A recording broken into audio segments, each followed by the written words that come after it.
All right, Rabosai, good morning. Let us begin. First, I want to begin by thanking Rav Kalman Akiva for giving shir yesterday, wonderful shir yesterday. Thank you to our sponsors for this morning shir, to thank our TALMUD TORAH sponsors for the month of Adar Beis, to thank Leah Sol for dedicating all of the shiurim and drashos this month in honor of all those who work so hard to make the shul a special place. What a beautiful dedication. Our Daf Yomi sponsor today, Emas, in commemoration of the yahrzeit of his brother, Dovid ben Yaacov, Zichron Lebracha, and also a shout out to his study partner, to his chavrusa, another member of our shir, Doug Stanger. We thank Bob for his sponsorship, the Neshama Shtav and Aliyah, and the family Einachama.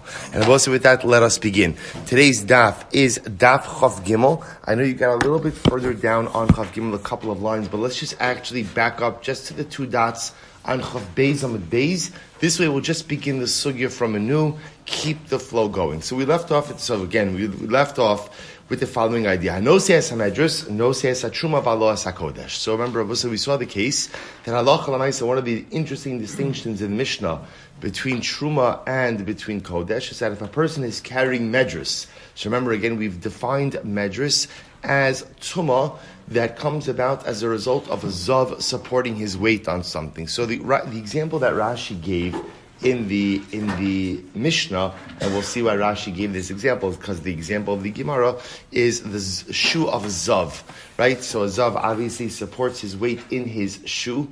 As a result, ultimately, again, the shoe is Tamei Tumas Medrus. So therefore the Mishnah said that if a person is going ahead and carrying something which has Tumas Medrus, he can carry Truma, but he cannot carry Kodesh. So the Gemara says, Kodesh my time alo. Why can't you carry Kodesh? So the Gemara says something amazing. Mishum Maise Shahaya. Because of a particular story which occurred. Dam Rav Yehuda Amar Shmuel. Maisa be'echad Shahaya ma'avir chaves shal yayin Kodesh mi makom l'makom. There's a story of a person who was carrying a barrel of wine, which was Kodesh, right? So again, remember again, Kodesh refers to any item which has sacrificial sanctity. So he was carrying a barrel of wine, which was Kodesh. Top of Chav Gimel, v'nifsika ritzua shal sandalo, and the strap of his sandal snapped. V'notla.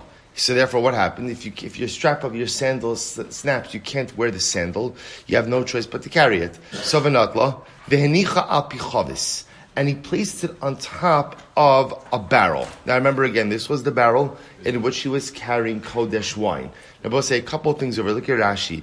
Rashi says, sandalo, medras hazav haisa. So obviously again, this sandal was Tumas medras, v'notla biyado, umitoch kach nafla la'avir hachavis. Now we'll say, so just to understand what the intention was and what happened, because sometimes in life it's very important to know. We start out with certain intentions, good intentions, those intentions don't materialize, and in fact they end up causing, not the intentions, but the actions. I will say often the most difficult thing in life is when your intentions don't cause the intended reactions, or your intentions don't cause the intended results. That's often the great challenge in life.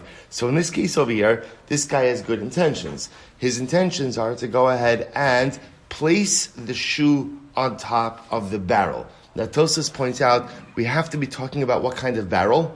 An earthenware barrel.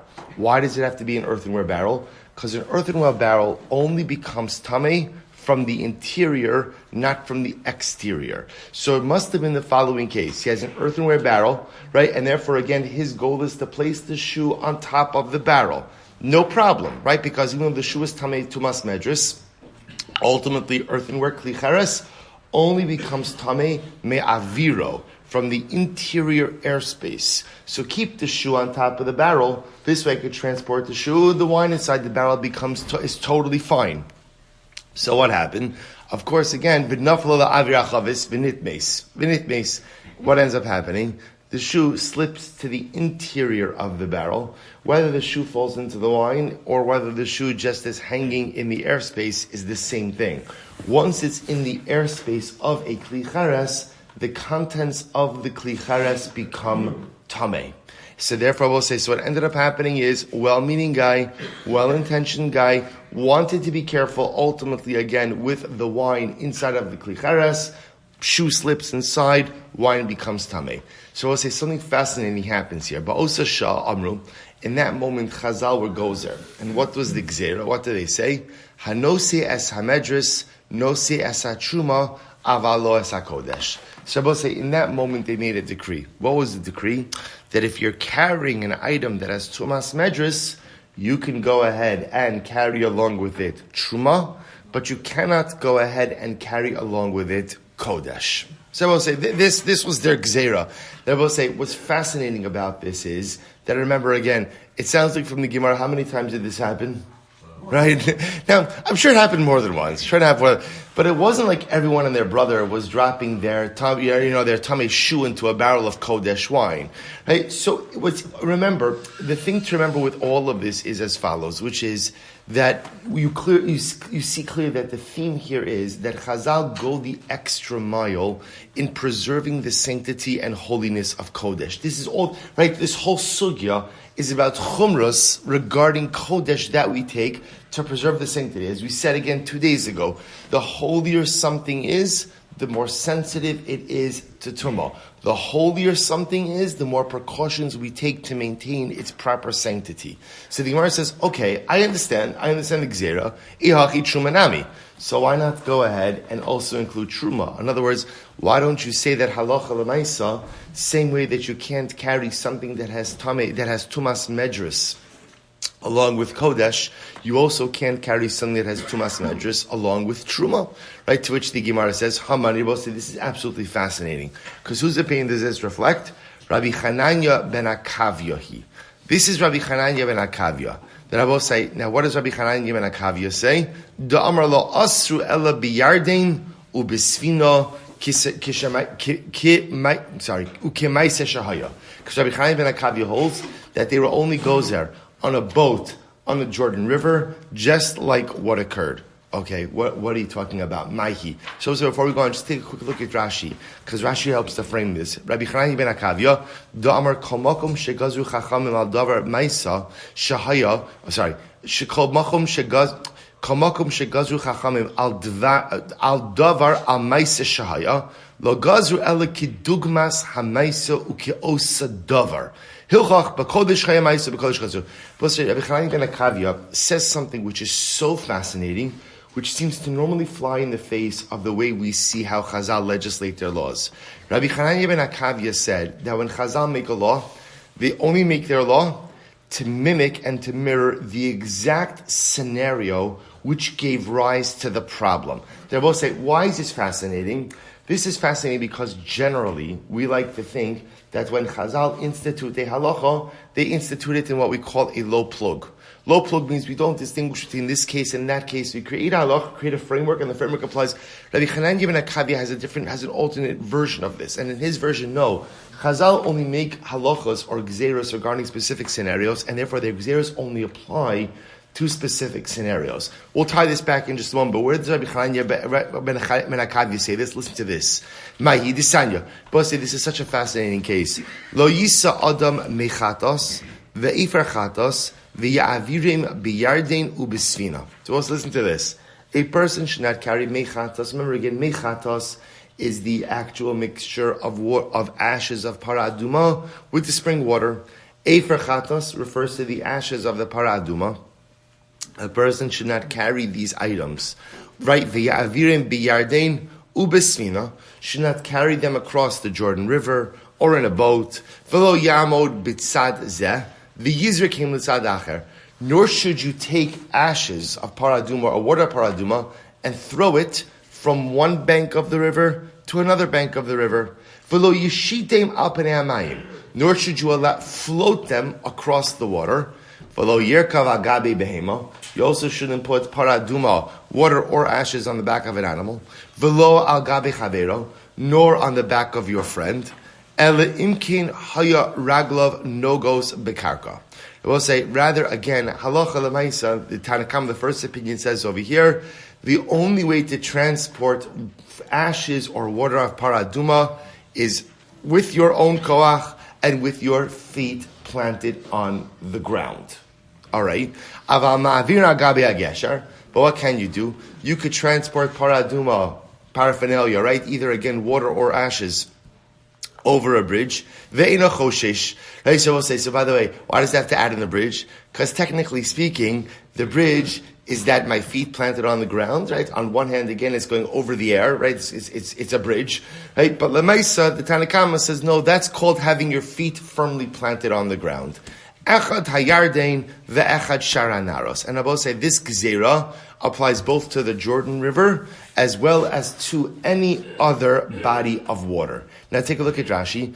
Ela imkein raglav nogos bekarka mishum maise shahaya besvina v'chol svina mahalechas ba'avir the gazru ala aviros kol. I will say, now we're going to get into it in just a moment, but we're going to see that there was an episode where something happened with para aduma ashes on a boat. Okay, that's the story. We'll see it in with greater specificity in just a moment. Tanna Kama says, therefore, what emerged from that story, which we'll see in just a moment, is Chazal said, when transporting para aduma water or para aduma ashes, you have to transport it in a way where your feet are firmly planted on the ground. See, you can't float it, you can't take it on a boat, doesn't matter what body of water, right? The biggest thing you can't put it on the back of an animal, even on the back of your friend.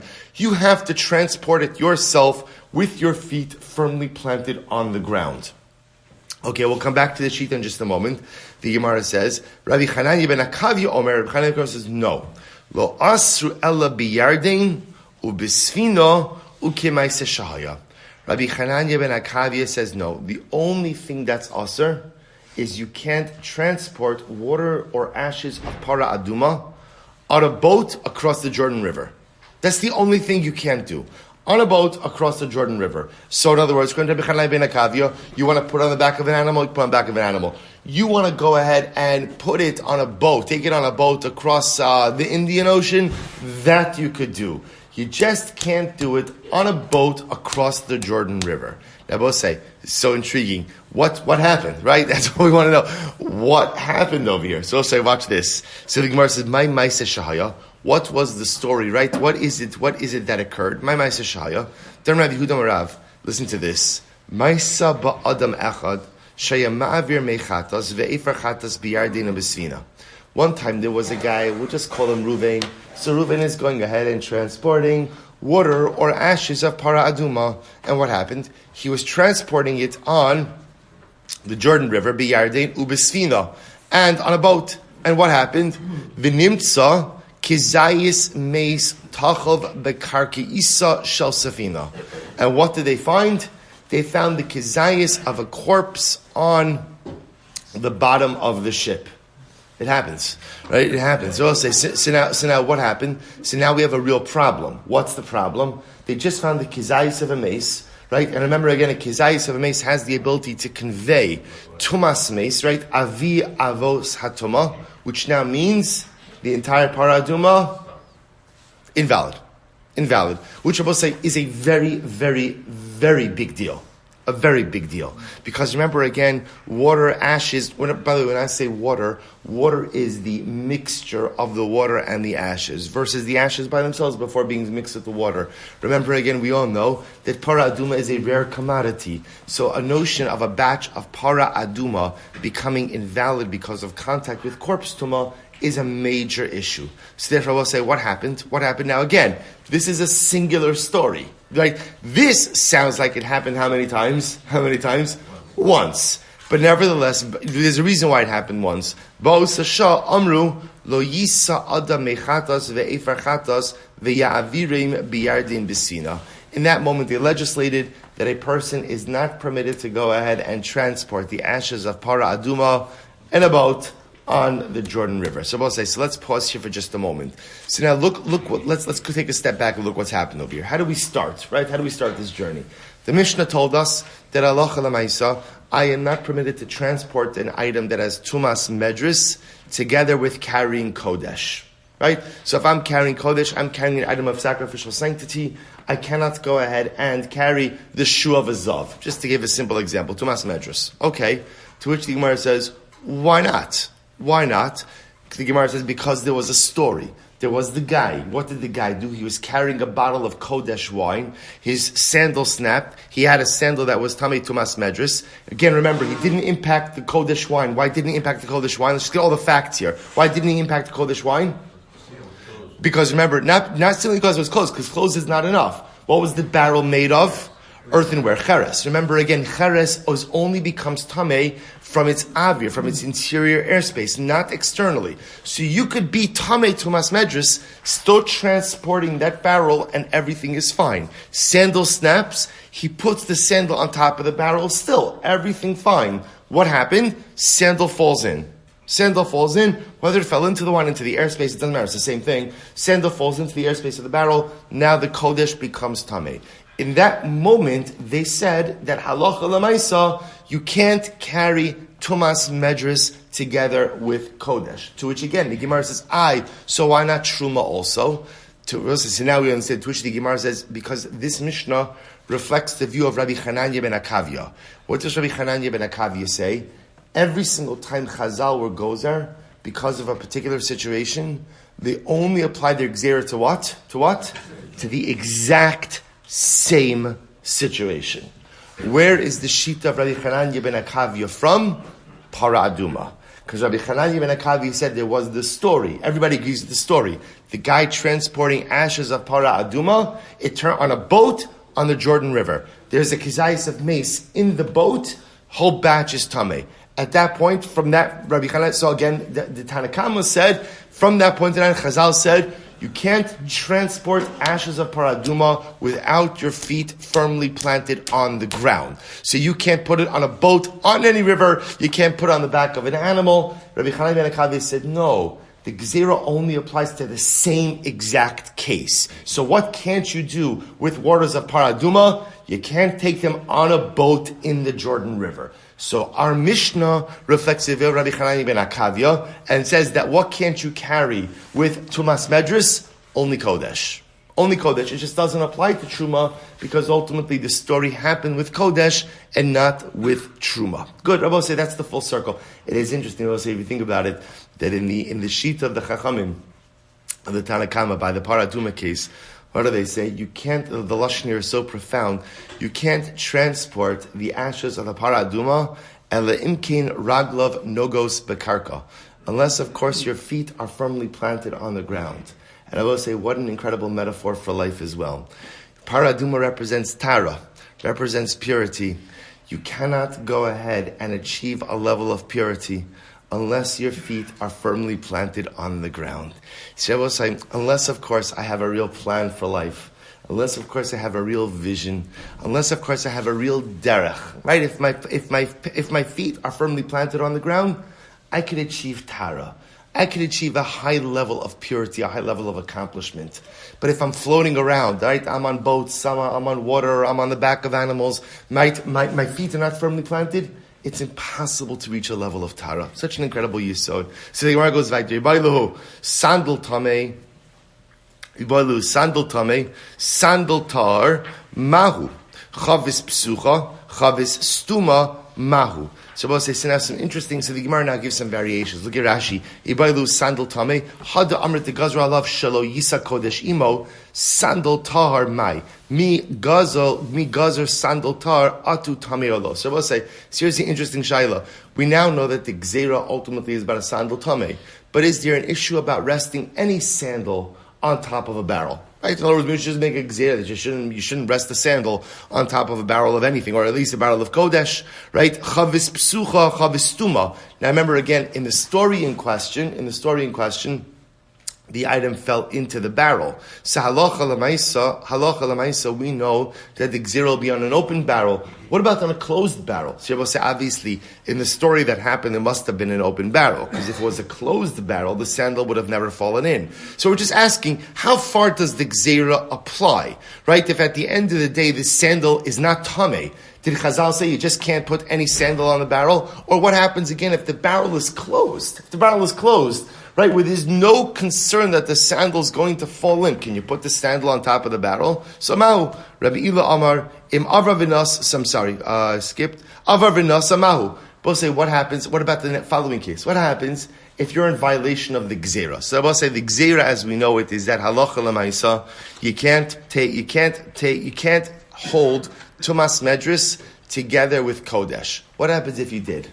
What happens if you did? Now, let's say in your case, you were careful that the tummy item never came in contact with the wine or the interior of the barrel. But you violated the edict of Chazal. So what's the status of your kodesh? So we'll say, interestingly enough, the Gemara only answers the last one. Rabbi Ila Amar, im avar v'nasa tameh. Rabbi Ila says, if you violated the edict of Chazal, ultimately, again, your kodesh is automatically rendered tameh. At least midrabanan. Rabbi Zera Amar Avar V'Nasatar. Rabbi Zera says, no, Allah Chalamayisa, as much as Chazal said, we do not want you carrying Tumas Medras together with Kodesh, but if you did it, and again, the Tameh item never entered the interior of the barrel, then Halacha L'Maisa, your Kodesh will remain tar. Now, I'll say that is how the Rambam paskins, that although there is a rabbinic gezerah not to carry Tameh, an item that is Tameh Tumas Medras, together with Kodesh, at the end of the day, if you did so, and there was no interior contact, your Kodesh remains tar. Incredible. Kelim had Gemara Betara. So both says, remember again, the next part of the Mishnah was, this is all really fascinating cases. This was if you have utensils that were finished in a state of ritual purity. Right? So both says, so again, in this case over here, the Kli was completed in a state of Tara, which means I was careful, bepashtos, that it should not come in contact with any source of tumah. It still requires immersion before being used for kodesh. Right?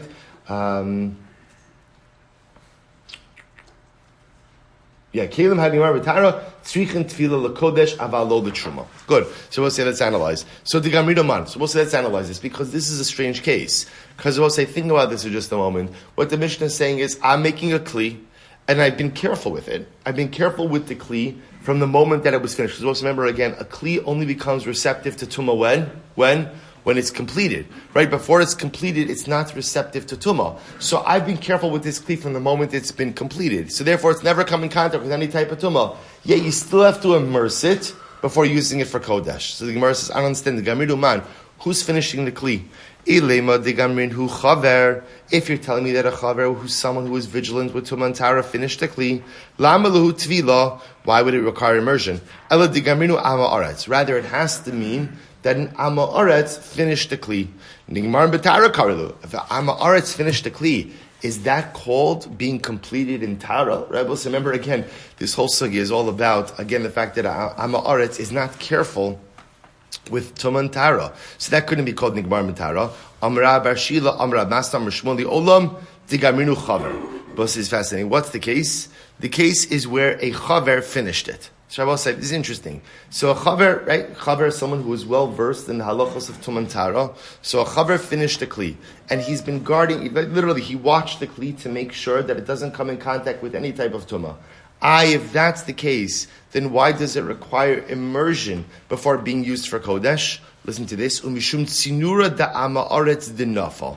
What are we concerned about? We're concerned about maybe some saliva, right? Some spittle, some saliva of an ama aretz that may have fallen on the Kli as it was being fashioned, right? As it was being fashioned. Now watch this. To which the Gemara says, Emas. So dinafal Emas. Right? So ultimately, again, when did the saliva fall again? I will say, remember again, what's the problem with saliva? What's the problem with saliva? Well, saliva of an Amaretz is tameh. Because an Amaretz himself generally is treated to a certain degree almost like a zav. Right? So therefore, again, his saliva is going to be tameh as well. So let's analyze this. When is his saliva problematic? Or I should say, when is his saliva falling on the Kli? So ilema mikame deligmere. If you want to say it fell on the Kli before the Kli was completed, so the Gemara says, ha, lav manahu, that's not a problem. Because what we just said before, a Kli is only receptive to Tumah when it's completed. So if you have saliva of an Amaris that falls on a Kli before the Kli was completed, that's not a problem at all. Ella, basar degamre. Rather, it must be the saliva fell on the Kli after the Kli was completed. That can't be either, because misir zohirbu. But remember again, if you have a chaver who's making this Kli, the chaver is careful about what? Amma Aretz saliva. Right? He's careful. In other words, again, I will say, that's what it means to be a chaver. Right? If you're a chaver, you're careful with this stuff. So it can't be that he's just going to allow the saliva of an Amma Aretz on it. We'll say, to which the Gemara says, Olam Mikhamei Digamre. Rather, what's the case? The case is where there's the possibility that the saliva fell on the kli before the kli was completed. The dilma be'idna digamre adayin lochihi. I will say we reminisce of what we had 2 days ago, right? By the case of the woman who was fashioning the kli as well. What are we concerned about? The saliva. See, I will say before the kli is completed, and the chaver doesn't have to be as vigilant guarding the kli from an Amma Aretz for one simple reason: the kli is not ready to kabel tumah before it's completed. But maybe some saliva of the Amma Aretz. So we'll say, when you think about this, by the way, just like when a person speaks, some saliva comes out. So ultimately, again, it could be the case where, but the kli was not fully formed. Some of the saliva of the Amma Aretz got onto the kli, and it was still moist at the time that the kli was completed. And I will say that could be a potential problem. Now, again, I will say, to be clear, understand, the only situation in which we're choshesh for this is where? Kodesh. So again, remember, that's the common theme over here. This entire Mishnah is all about chumras for Kodesh, and that's exactly what they are. They're chumras, right? They are heightened levels of behavior that we are obligated to exhibit or to engage in for the sake of items of highest sacrificial sanctity. But again, that's exactly what this is chumras. Even for truma, this doesn't apply, right? So remember, again, a kli for truma, all you need to do is just immerse it and just use it. It's only for kodesh that ultimately I'm obligated to immerse it before using it. To which the Gemara says, interesting, tvila in herav shemesh lo. So it sounds like from the Mishnah, all I'm obligated to do is immerse it in the mikvah, right? But it does not require hair of shemesh, right? So most remember, again, all I need to do, sounds like, so again, let's just play this out. What are we concerned about? The Amar is fashioning the kli, the chaver is making the kli, some of the saliva got on the kli, possibly, before the kli was finished, remained moist after the kli was finished, and therefore, in order to go ahead and just make sure that this kli is fit for use for kodesh, what do? Immerse it in the mikvah. That's all. Just immerse it before use for Kodesh. So which the Gemara says, interesting. So all you need to do is immerse it, but you don't have to wait for nightfall. Right? So again, I want to use it on a Friday. So all I do is I immerse it in the mikvah, and I can use it for Kodesh that day. I don't require hair of shemesh. Now this is interesting. To which the Gemara says, Masnisin delo ki Rabbi Elazar. So our Mishnah obviously does not reflect the view of, Rabbi Eliezer. The Gemara says, listen to this. This is fascinating. This nan. Shvoferes shechatcha lechatos. So we'll say, here's an interesting case. Shvoferes, we'll say, is a tube. So this is incredible. How do they transport ashes of paraduma? You would take a tube, a reed. You cut down a reed, hollow out the reed. The reed is actually naturally hollow, but hollow it out a little bit more. Put the ashes inside of the reed and transport it like that. I mean, you could transport it however you want, but that's the case here. Shofar shechat chalachata. So I cut down a reed to use it ultimately to transport ashes of paraduma. So what's the halacha? So the Gemara says, Rabbi Eliezer Omer yitbol miyad. So Rabbi Eliezer says, we'll say, look at Rashi, yitbol miyad, shekol tashmishi para suyim bekli hamekabel tuma tu'unin tvila, v'kodun sharav shimsha yishtam b'shal paraduma. We'll say, by the way, this is a little bit of a throwback to Maseches Yuma. Do you remember again, Yuma Daf Beis Amud Aleph? Of course, right? So remember again, we had the whole sugi there of para aduma, right? And the idea of Beis Amud Beis already, kli gilalim, we had all of this. Para aduma had this fascinating situation where anything that's used for paraduma, we use for a tvul yom. Right? So remember again, the Kohen is going to do the paraduma with dafke metamehim, with tumas sheretz, then take him to the mikvah, take him to the mikvah, and go ahead and have him do the service of the paraduma as a tvul. Remember again, a tvul yom is a person who has gone to the mikvah, but has not yet experienced sunset. Why do we do that? Remember again, why do we do that? Lahotzi, we're going to see this now. Lahotzi mi liban shel tzdukim. In order to show the tzdukim there, because the tzdukim, those who did not believe in Torah Sheba'al Peh, said that a tvul yom is not permitted to do paraduma. To show that tzdukim were wrong, everything that's part of the paraduma process is a tvul yom. So that's what Gemara is referencing over here. So Rabbi Eliezer Omer Yitbol. So Rabbi Eliezer says you have to immerse the reed tube, because anything used in the service of the paraduma is immersed that day. And used before nightfall. Rabbi Yeshua Omer, Yitma v'achar kach yitbol. Rabbi Yeshua says, no, it's not just enough to go ahead and immerse it. What do you have to do? You have to be metameh. In other words, I will say, something is only called a tvul yom if it was what? Tameh. In other words, if you have a reed tube that just you cut down and you hollow it out and you immerse it, that's not called the tvul yom. You have to be metameh it and then you immerse it. V'avinan ba, dechat chaman. And we asked, who's cutting down the reed? If you want to say that the chaver cut it down, tvila, so the Gemara says, Lama li tvila, why do I need immersion? After all, again, if the chaver's on cutting it down, the chaver's vigilant, why do I need any type of immersion? And ultimately, again, it must be what? That an ama aretz went ahead and cut it down. To which the Gemara says, Baha, Leima le Rabbi Yoshua yitma v'yitbal, hatami v'kai. If that's the case that the ama aretz is cutting it down, Rabbi, say, then what? Why does Rabbi Yoshua say you have to be metame the reed? If an amma aretz is cutting it down, then what? It's tame already. Just say it's tame and just immerse it. What's the case? The case over here is where a chaver, right? Tam tchacham cut down the reed. So if that's the case, what are we concerned about? We're concerned ultimately again, or I should say, we're concerned about, again, the saliva. Both say, apparently it's ama aretz saliva everywhere, right? So l'maisa, again, we're just concerned about droplets of saliva getting on this reed. To which the Gemara says, I don't understand. Dinafal Emas, right? When is the saliva falling on the reed? If you want to say it fell on the reed before the reed was cut down, that's not a problem. Halav manu. They both say it's not a kli. If it's not a kli, if it's not a utensil, then ultimately the saliva poses no problem. Ve'ela basar dechatcha. It must be after you cut down the reed. But after I cut down the reed, says the Gemara, mishar zohir ba. Ultimately, again, a person is going to be concerned about it. In other words, I will say after it's cut down, it's a kli. After it's a kli, bepashtos, the chaver is going to be very careful. To which the Gemara says, you're right. In reality, we're concerned about the saliva falling on the reed even before you cut it down. And what's the problem? And I will say the concern is because maybe, even though the saliva fell on the reed before it was cut, before it was detached, perhaps the saliva will still be moist even after it is detached, and therefore it can go ahead and convey tumah. So therefore, again, a parallel machlokes. Again, just to point out over here, so remember, our Mishnah was talking about a case of kelin shnigmru b'tara.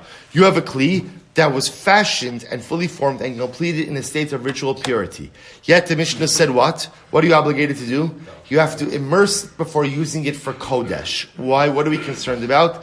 We're concerned about saliva of an amaretz getting on the kli when? Before it's completed, but yet still remaining moist after it's completed as well. To which the Gemara just points out, interestingly enough, this same discussion is occurring by the reed tube for the para aduma. To which the Gemara is a bishlam Rabbi Yoshua, hainu di'ika keril tztukin. So what's according to Rabbi Yoshua? So now we're transitioning for a moment to para aduma. So remember again, by para aduma, here's what I had. I cut down a reed tube in order to go ahead and use it to transport the ashes of the paraduma. So I have machlokes Rabbi Eliezer and Rabbi Yoshua. What I do with the two? Rabbi Eliezer says, immerse it in the mikvah. Rabbi Yoshua says, no, you can't just immerse it in the mikvah. What do you have to do? You have to make it tameh and then immerse it in the mikvah. To which the Gemara says, Bishlam Rabbi Yoshua, hainu dige kerelitz tukin. So Rabbi Yoshua's position makes sense. Right? Rabbi Yoshua says, make it tameh and then immerse it. That makes sense. Why? Because that is repudiating the position of the tzedukim. Because what did the tzedukim? This now, because we're under the Mishnah, mitamin hayu es hakoin asoref es hapara. Right? They will say they would go ahead and here you can see Yuma Beis Medalef. Mitamin es hayu es hakoin hasoref first Mishnah in Yuma. They would purposely be mitame the kohen who was burning the paraduma. purposely matami, I will say, lahotzi miliban shel tzdukim, in order to repudiate the position of tzdukim, shayu omrim b'mar ovei hashemesh haisa nasis. So also remember again that tzdukim held that paraduma could only be done after Ha'erav Shemesh, because they did not believe in Torah Shabbat Peh. We know, based on drashas, that Allah Chalamaysa, even a Tvul Yom, could do paraduma. So they'd purposely be metame the Kohen, again, as with too much sheres, we'll see. They'd purposely metame him, take him to the mikvah, and let him do paraduma even before sunset. So the Gemara says, so according to Rabbi Yeshua, this makes sense. So therefore, what would they do with the reed? According to Rabbi Yeshua, they would be metame it. Right now it's tameh. Take it to the mikvah. Now it's a Tvul Yom, and use it even before sunset. El Rabbi Eliezer. I amrit bishlama ba'alma ba'inan harav shemesh. Hainu di'ika kerul tzdukin. So what I say, according to Rabbi Eliezer, I don't understand. Halacha l'maisa, if you hold in general that kelim require harav shemesh before being used, then fine. Then there is a repudiation of the position of the tzdukim. So the Gemara says, Ella, I amrit ba'alma lo ba'inan harav shemesh.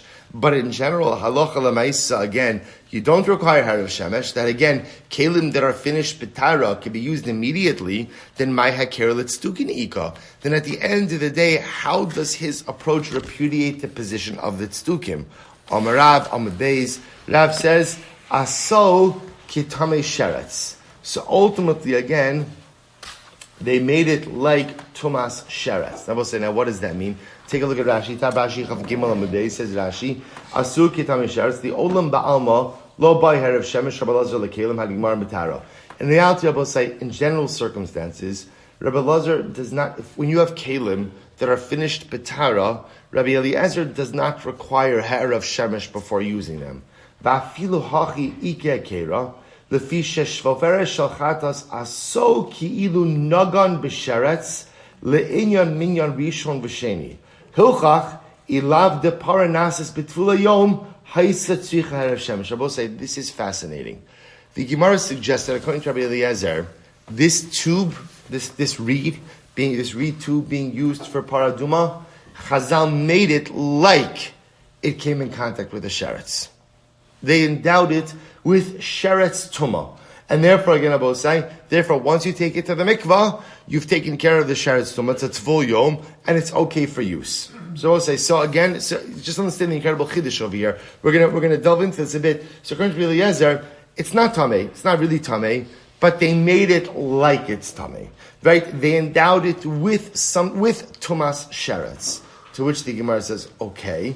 So if that's the case, elamei ato lo tetame adam.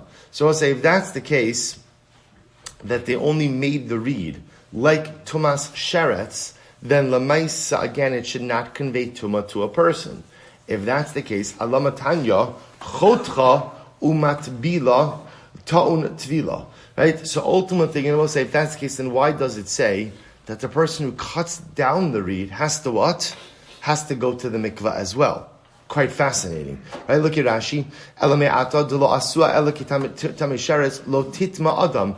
Daha tame sheretz lav avatumahu ve'eno metame adam.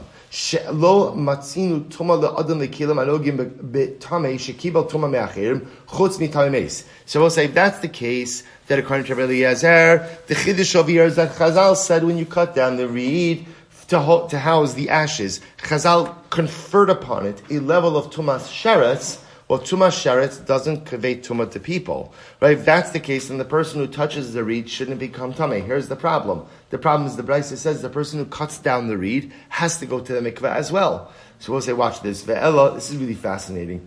Asua kitame meis. Wow. They made the reed like tumas meis. So we'll say this is a gzeira. It's a gzeira. They made the reed like tumas. Rashi says tuma meis kilu nitma b'meis shemetame ba'adam. They made the reed like the reed has to say. Now again, remember, what did this reed do? What did this reed do? Nothing, right? Remember, according to Rabbi Eliezer, this is it's a gzeira. It's just a conferred tumah. It's not an actual tumah. It's a conferred tumah. They conferred the status of tumas meis upon this reed. And that's why halacha l'maisa, you have to immerse it. And that's why if you touch it, you have to go to the mikvah as well. Well, one second. Ihaki, if that's the case, that you're telling me that this reed has the status of tumas meis, Tiboy hazos shlishi ushvi. Oh, 1 second. Tumas Meis is something dramatically different. We'll say Tumas Meis has a 7-day purification process with sprinkling of para aduma on days 3 and day 7. So what's going on over here? What are you talking about? If that's the case, it says chodcha umatbila ta'un tvila. So we'll say, what does the Brisa say? The Brisa said, when you cut down the reed requires immersion, and the person who cut down the reed also requires immersion. Tvila in hazaz shlishi ushvi'i lo. It only requires, right? So we'll say, all it requires is immersion. Doesn't require sprinkling on days 3 and day 7. So what's going on over here? So again, I just want to point out all of this. So we'll say, right now, what we've done is, we've totally focusing on the position of Rabbi Eliezer. Because according to Rabbi Yoshua, we have no problem. According to Rabbi Yoshua, we're metame the reed to masheretz and immerse it like that. We're trying to figure out, according to Rabbi Eliezer is saying that Allah Lamaisi, you don't have to be actively metame the reed. You just go ahead and immerse it. But we'll say, in order for this practice to repudiate the position of the tzdukim, the reed has to be tameh. So how is the reed tameh? To which the Gemara suggests that according to Rabbi Eliezer, something amazing. According to Rabbi Eliezer, Chazal conferred tumas meis upon the reed. Right? The reed is considered to be tameh tumas meis, therefore the reed has to be immersed, and the person who cuts down the reed. But I don't understand. If the person who cuts down the reed is touching the reed, and the reed has conferred tumas meis has a 7-day purification process. How is simply immersing in the mikvah enough? To which the Gemara says, listen to this. Ella, this is wild. Ella asua ketame meis b'shri shalo. We'll say, watch this. They made the reed tameh tumas meis, but like tumah on the 7th day. Tumah on the 7th day. So they applied to the reed 7th day tumas meis. Now we'll say something on the 7th day of his tumah. What does it require? Just immersion. By the way, it's assuming 7th day after you sprinkled, right? So after you did your 3rd and 7th day sprinkling, they conferred upon it tumas meis of the 7th day after the sprinkling occurred, which means all it requires is immersion in the mikvah. Okay, to which the Gemara says, I'll tell you the problem with this. What time we learned? We have a general principle that Chazal did not make any chidushim by paraduma. In other words, like, what that means, look at Rashi. Right across from Rashi.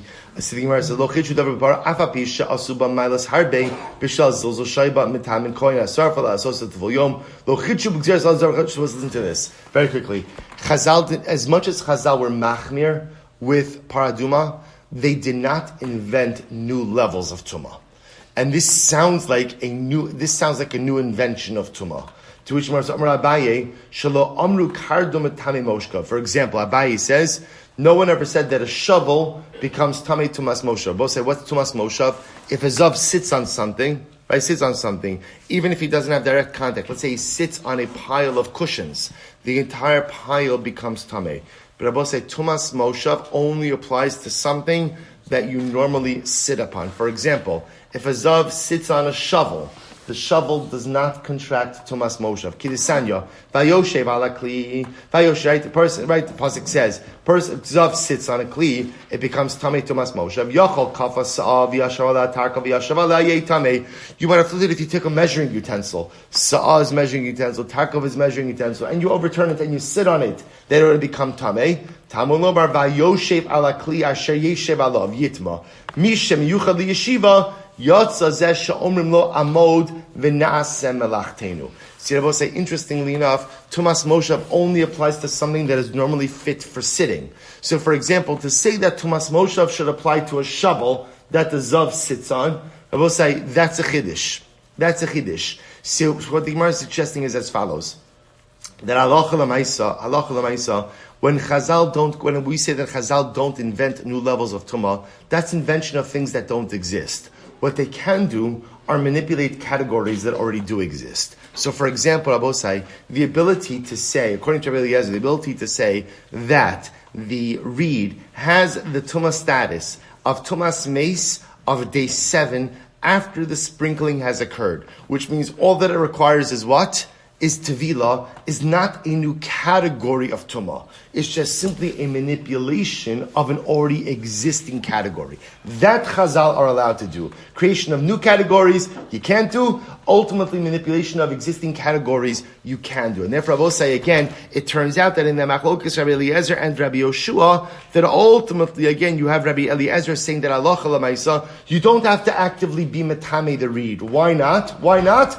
Because Chazal conferred upon it a level of Tumas Meis already. What level of Tumas Meis? 7th day after the last sprinkling. All that's left is immersion. Immerse it. You could use it that day because we want to use a Tvul Yom for a Paraduma in order to repudiate the position of the Tzdukim. Rabbi Yoshua on the other hand saying, no, when you cut down the reed, you have to be Matamiyat. How are you Matamiyat? Be Matamiyat with Tumas Sheretz. Ultimately, again, then immerse it in the mikvah, and halacha l'maisa use it that day, once again, to repudiate the position of the tzdukim, that even a tvul yom could be used for paraduma bosai. We'll stop over here. Shkoyach.